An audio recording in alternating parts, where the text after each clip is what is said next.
కాపు ఓటుకు సంబంధించి చాలా నియోజకవర్గాలు, ముఖ్యంగా మనకు ఉభయ గోదావరి జిల్లాలు, లేకపోతే చిత్తూరు, నెల్లూరు, ప్రకాశం జిల్లాలో అటు సెట్టిబలిజ, ఇటు కాపులు, వీళ్ళు ఇప్పుడు చాలా కీలకమైపోయారు. వీళ్ళు ఎవరికి సపోర్ట్ చేస్తారనేది ఇప్పుడు పెద్ద ప్రశ్న ఉంది. ఇప్పుడు జనసేన ఎక్కువ సీట్లు ఇవ్వలేదు, జనసేన ఇచ్చిన సీట్లలో ఒక్క కాపు సీటు కూడా లేదు. సో మరి కాపు నాయకుడు అని చెప్పేసి జనసేన వైపు, టీడీపీ కూటమి వైపు ఉంటారా? కాపు ఓటు టీడీపీకి కన్వర్ట్ అవుతుందా? అంటే ఇప్పుడు కాపు ఓటు అనేది కూడా యూనివర్సల్గా ఉండదు. ఇప్పుడు మీకు ఉత్తరాంధ్రలో కాపు ఓటు ఒక రకంగా ఉంటుంది, మీకు రాయలసీమలో బలిజా ఒంటరి మెయిన్, ఉత్తరాంధ్రలో శెట్టిబలది మీకు ఈస్టర్న్ వెస్ట్ గోదావరి. శెట్టిబలది డిఫరెంట్, మన దగ్గర గౌడ కాస్ట్తో పోల్చగలిగిన కాస్ట్. మీకు రాయలసీమలో బలిజా ఒంటరి, మీకు కాపు కొంత సినానిమస్. సో మీకు ఉత్తరాంధ్రలోమో తూర్పు కాపు ఉంటారు.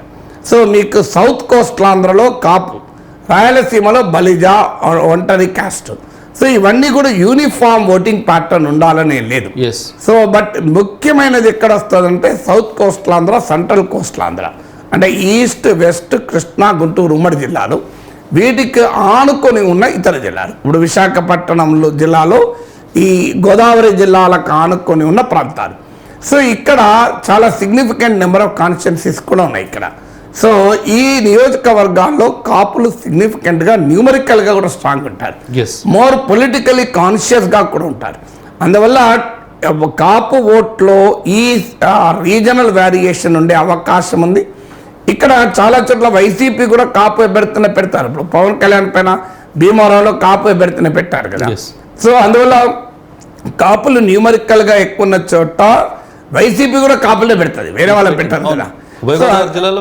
అందువల్ల మీకు కాపు ఓటు కొరకు గట్టి పోటీ ఉంటుంది. అంటే టీడీపీకి జనసేన పొత్తు వల్ల కాపు ఓటు షిఫ్ట్ కాకుండా ఉండేందుకు వైసీపీ అనేక రాజకీయ వ్యూహాలని అనుసరిస్తుంది. ఇప్పుడు దాంట్లో వైసీపీ రాజకీయ వ్యూహంలో భాగంగా పవన్ కళ్యాణ్కు తక్కువ సీట్లు తీసుకున్నాడని, పవన్ కళ్యాణ్ కాపు ఓట్లను తీసుకెళ్లి కమ్మలకు అప్పచెప్తున్నాడని, చంద్రబాబు నాయుడు ముఖ్యమంత్రి చేస్తాడని కాపులు ఎందుకు ఓటేయాలని, కాపు నాయకుడు ముఖ్యమంత్రి ఎందుకు కాకూడదని, సో ఇలా రకరకాల క్వశ్చన్స్ రైజ్ చేస్తున్నారు. ఈ క్వశ్చన్స్లో భాగంగా ప్యారలల్గానా లేకుంటే అనుబంధంగానో అది ఎవరి ఇంటర్ప్రిటేషన్ వాళ్ళకని హరిరామ జోగయ్య, ముద్రగడ పద్మనాభం లాంటి కాపు ప్రముఖులు నిరంతరం జనసేనను పవన్ కళ్యాణ్ అటాక్ చేస్తున్నారు. అది పరోక్షంగా అది వైసీపీకి ఉపయోగపడేది. ఇప్పుడు హరిరామ జోగయ్య కొడుకు వెళ్ళి ఆల్రెడీ వైసీపీలో చేరాడు, ముద్రగడ కూడా వైసీపీలో చేరతారా అనే ప్రశ్నలు ఎదురవుతున్నాయి. సో అందువల్ల కాపు నేతల ద్వారా పవన్ కళ్యాణ్ పైన జరుగుతున్న అటాక్ కావచ్చు, ఇలాంటి ఫ్యాక్టర్స్ అన్నీ కూడా కాపు ఓటు జనసేన ప్రభావం వల్ల ఈ కూటమికి టీడీపీకి షిఫ్ట్ కాకూడదు అనేది ఎత్తుగడ. ఇప్పుడు కమ్మ కాపు సామాజిక వైరుధ్యం ఉంటుంది, సోషల్ కాంట్రడిక్షన్, దాన్ని కూడా ప్లే చేస్తున్నారు. మీకు ఉదాహరణకు వంగవీటి రంగ హత్య కూడా రంగంలోకి తెస్తున్నారు. ఇలాంటి ఫ్యాక్టర్స్ అన్నీ కూడా చేసి కాపు ఓట్ను షిఫ్ట్ కాకుండా ఉండాలి అన్నది వైసీపీ పెద్ద ఎత్తున ప్రయత్నం చేస్తున్నారు. మీరు అందుకే పవన్ కళ్యాణ్ పైన అటాక్ పెట్టే వాళ్ళంతా కూడా కాపు నేతలు ఉంటారు, మీరు గమనించండి. పేర్ని నాని, అంబటి రాంబాబు ఇట్లాంటి వాళ్ళే అటాక్ చేస్తుంటారు. సో ఈ రకమైన ప్రయత్నం చేస్తున్నమాట నిజం. కానీ దీనికి ఏం జరగవచ్చు అంటే, సో ఓవరాల్గా డామినెంట్ పొలిటికల్ థీమ్ అనేది కాపులు ఎటువైపు ఉంటారని డిసైడ్ చేస్తుంది. టీడీపీ జనసేన పొత్తు డెఫినెట్గా ఒక డామినెంట్ పొలిటికల్ థీమ్ అవుతుంది. మీకు కాపులంతా జనసేన వెనకాల ఉంటారని కాదు, పవన్ కళ్యాణ్ కాపుల నాయకుడిని కాదు, ఆయన కాపుల కొరకే నేను పార్టీ పెట్టలేదని ఆయనే చెప్తున్నాడు. అందువల్ల కాపు ఓటు టోటల్గా ఒకరి వైపు పడకపోవచ్చు, కానీ డెఫినెట్గా టీడీపీ జనసేనకే కాపు ఓటు కొంత ఎడ్జ్ ఉన్నట్లుగా కనబడుతుంది. అంటే మళ్ళీ చెప్పేది వివిధ సర్వేల ఆధారంగా, సొంత అభిప్రాయము స్వీయ మానసిక దృక్పథంతో చెప్పడం లేదు.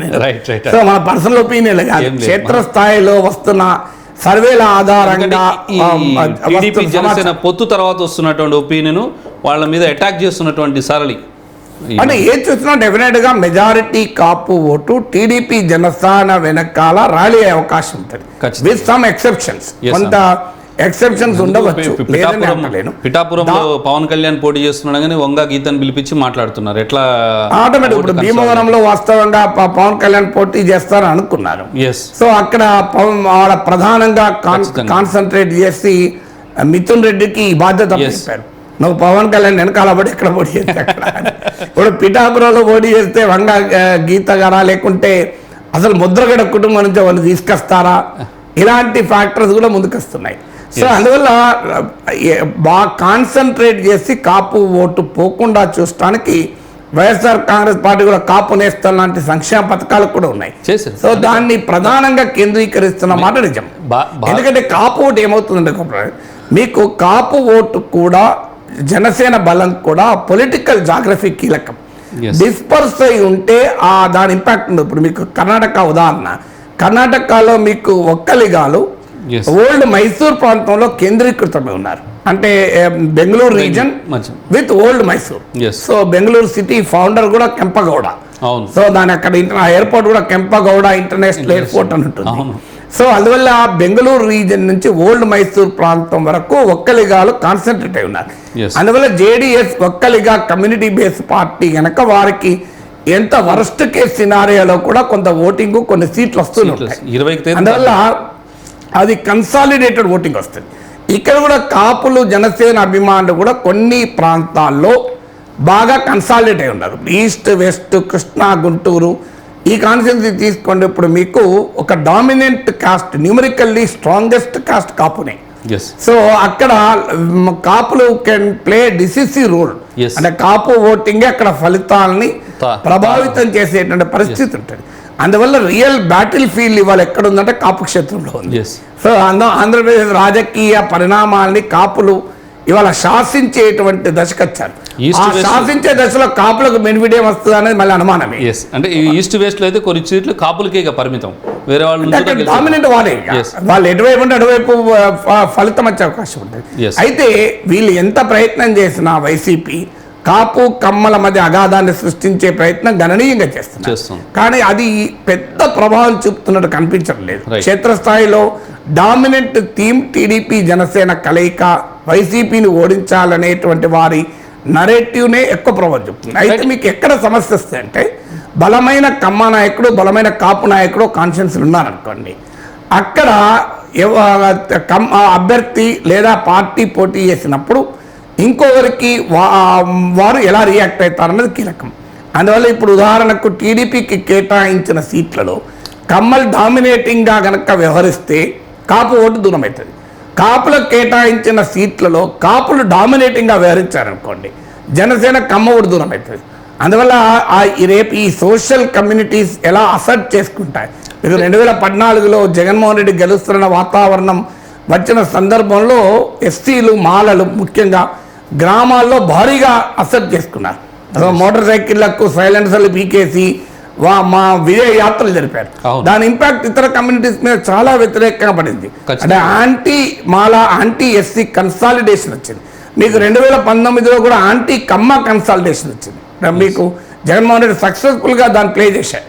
సో ఇలాంటి రేపు ఆ కాంట్రడిక్షన్ ప్లే పై ఏదో ఒక కమ్యూనిటీ మా నాయకుడే వస్తున్నాడనే భావనతో, మేమే వస్తున్నామన్న భావనతో కనుక డామినేట్ చేస్తే అక్కడ కొంత స్ప్లిట్ అయ్యే అవకాశం ఉంటుంది. ఆ జాగ్రత్త గనక టీడీపీ జనసేనలు పడగలిగితే నా అంచనా కాపు ఓటు కూటమికి ఎక్కువ వచ్చే అవకాశం ఉంటుంది.